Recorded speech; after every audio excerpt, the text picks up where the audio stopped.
Yang pertama, saya akan menjelaskan tentang spesifikasi lingkungan belajar outdoor. Menurut Herlinda, tahun 2018, lingkungan belajar outdoor yang ideal harus disesuaikan dengan kebutuhan anak dan bersifat fleksibel. Spesifikasi utama mencakup beberapa aspek penting. Yang pertama yaitu lokasi. Lokasi harus mudah dipantau guru, mendapatkan sinar matahari yang cukup, dan bebas dari bahaya. Sebaiknya lokasi ini juga dekat dengan fasilitas pendukung seperti ruang istirahat dan air minum. Yang kedua yaitu ukuran. Ukuran area bermain outdoor minimal 2,5 meter persegi per anak. Tujuan dari ukuran ini yaitu memberikan ruang yang luas bagi anak untuk bebas bergerak. Yang ketiga yaitu pagar. Pagar setinggi sekitar 120 cm. Fungsi dari pagar yaitu untuk membatasi area bermain dan mencegah anak memasuki area berbahaya. Pagar tidak harus dari bahan permanen, bisa juga dari bahan kreatif dan aman. Yang keempat yaitu tanah lapang. Permukaan tanah lapang sebaiknya tidak datar, melainkan bergelombang atau ditutupi rumput lembut. Tujuannya yaitu untuk mengurangi resiko cedera saat anak berlari dan bermain. Yang kelima yaitu permukaan. Permukaan dapat bervariasi, contohnya seperti rumput, kayu, tanah lembek, atau pasir. Permukaan tanah bisa dari bahan organik seperti kulit kayu, jerami, atau juga bisa menggunakan bahan non-organik seperti pasir dan kerikil dengan kedalaman kurang lebih 8-12 inci. Bahan padat seperti karet atau busa juga bisa digunakan asalkan permukaannya rata. Yang keenam yaitu atap. Penting untuk menyediakan atap, misal seperti pohon atau bangunan. Tujuannya yaitu untuk melindungi anak dari sinar matahari berlebihan dan angin, serta memfasilitasi aktivitas bermain dalam berbagai kondisi cuaca. Yang kedua yaitu ukuran dan keamanan area outdoor. Yang pertama ada ukuran area. Ukuran area secara umum menggunakan minimal 2,5 meter persegi. Tujuannya yaitu agar anak dapat leluasa dan nyaman ketika bermain. Yang kedua yaitu keamanan area. Yang pertama yaitu pengawasan guru. Semua area harus terlihat jelas dari posisi guru tanpa ada sudut yang tersembunyi. Yang kedua yaitu ada pagar gerbang. Tinggi pagar minimal itu 1,5-2 meter, kokoh, tidak memiliki celah berbahaya. Yang ketiga yaitu ada permukaan tanah. Direkomendasikan menggunakan rumput, pasir, karpet karet, atau paving yang tidak licin. Hindari beton kasar dan kerikil yang tajam. Yang keempat ada alat permainan. Alat permainan terdiri dari bebas dari karat, tajam, atau cat beracun. Yang kedua, ketinggian sesuai usia anak atau tidak lebih dari 1,5 meter untuk usia dini. Yang ketiga yaitu rutin dicek dan dirawat. Yang kelima ada zona aman. Setiap permainan diberi jarak minimal 1,5 meter agar anak tidak saling bertabrakan. Yang terakhir yaitu ada fasilitas pendukung. Fasilitas pendukung diantaranya ada kotak P3K, tempat cuci tangan, dan toilet dekat area. Di sini saya akan menjelaskan materi yang berikutnya, yaitu tentang jenis permainan outdoor. Nah, teman-teman pasti sudah tahu jenis permainan outdoor yang ada di lembaga TK. Permainan outdoor merupakan jenis permainan yang berada di luar rumah, di mana permainan ini digunakan sebagai alat bantu dalam proses belajar mengajar. Nah, permainan outdoor ini juga mengandung nilai edukatif, teman-teman. Selain itu, jenis permainan outdoor ini dapat membantu tumbuh kembang anak, baik itu tumbuh kembang dalam hal kognitif, terus bahasa, fisik motorik, sosial emosional, dan lain sebagainya. Nah, jenis permainan outdoor yang pertama yaitu prosotan. Pasti teman-teman sering menjumpai jenis permainan yang satu ini karena di semua lembaga pasti ada permainan perosotan. Permainan perosotan ini ada dua jenis teman-teman. Yang pertama ada perosotan yang terbuat dari besi dan pasir, dan yang kedua ada perosotan yang terbuat dari logam dan plastik. Nah, cara menggunakannya itu sangat mudah teman-teman. Nanti teman-teman tinggal naik melalui tangga yang sudah tersedia, kemudian teman-teman duduk di tempat tumpuan dan teman-teman meluncur dari atas ke bawah. Nah, manfaat dari kita bermain perosotan ini sangat baik teman-teman. Kita bisa melatih motorik kasar kita, terus melatih konsentrasi, dan melatih keseimbangan kita. Nah, jenis permainan outdoor yang kedua yaitu ayunan, di mana ayunan ini juga ada dua jenis teman-teman. Yang pertama, ayunan yang berbentuk ganda dan ayunan yang berbentuk tunggal. Cara penggunaannya ini sangat mudah. Biasanya ayunan digunakan secara berpasangan, di mana salah satu anak duduk di ayunan dan salah satunya membantu mengayun. Ketika teman-teman mengayun, teman yang satunya harus berpegangan pada besi atau tali yang ada di ayunan agar teman-teman tidak jatuh dan untuk menjaga keseimbangan. Nah, secara tidak langsung dengan kita bermain ayunan, kita bisa melatih motorik kasar kita. Terus kita bisa melatih otot tangan dan kaki kita. Terus tidak hanya itu saja, kita juga bisa melatih kinestetik dan konsentrasi kita. Nah, selanjutnya yaitu permainan juga-jugit. Pasti di sini teman-teman udah sering main juga-jugit pada waktu TK, ya kan teman-teman? Nah, jadi permainan juga-jugit itu berupa besi panjang dengan ukuran 3 meter yang dimana di tengahnya itu terdapat tumpuan dengan tinggi 60 cm. Terus pada bagian masing-masing ujung besi tersebut ada sebuah pegangan yang digunakan anak untuk bermain.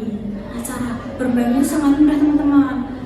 Biasanya permainan juga-jugit ini dilakukan oleh 2 orang, yaitu dengan masing-masing orang menaiki ujung besi tersebut dengan berpegangan dan masing-masing anak saling bergantian untuk menggenjot agar bisa bergerak naik ke atas dan ke bawah.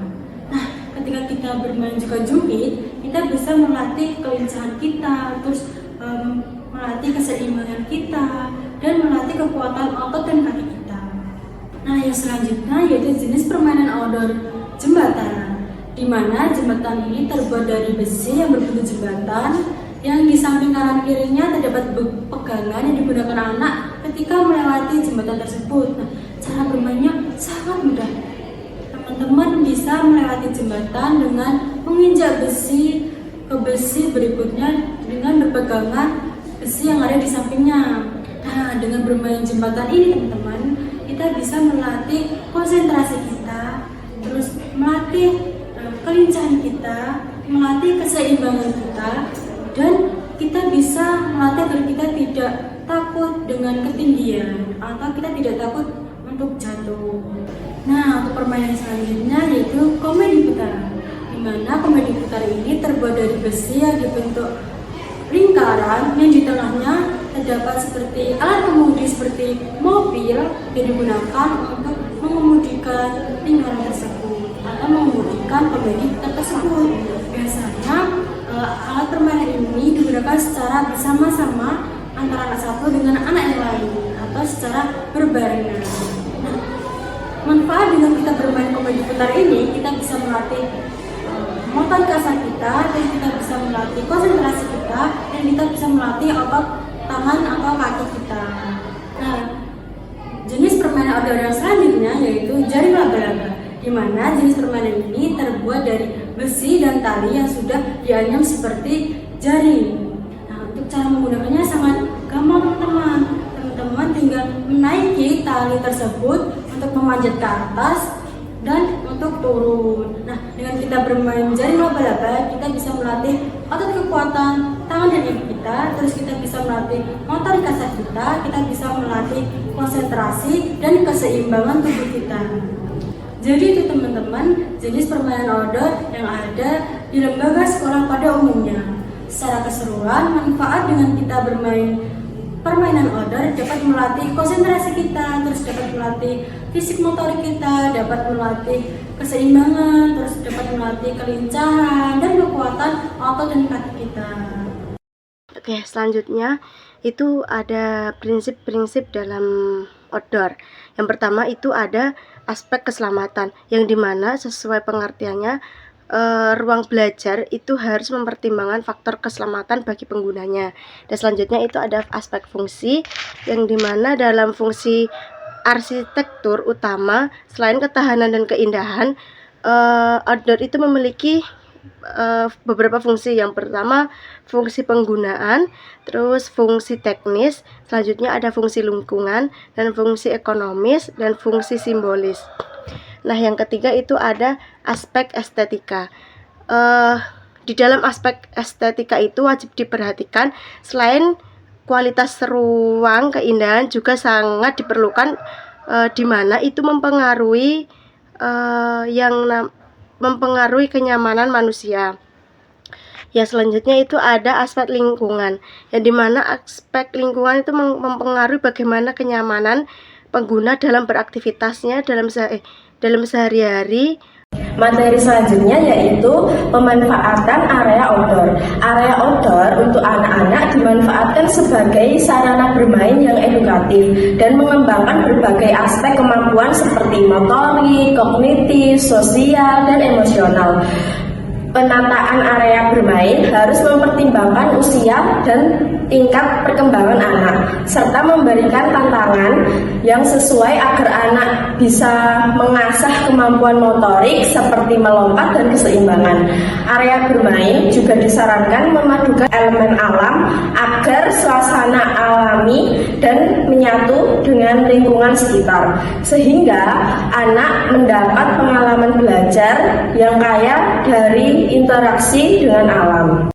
Manfaat bermain di luar kelas dengan lingkungan alam telah menggunakan seluruh aspek perkembangan anak, mulai dari yang pertama yaitu perkembangan belajar dan kognitif atau learning and cognitive development. Yang kedua, kesehatan mental atau mental health. Yang ketiga, regulasi diri atau self regulation.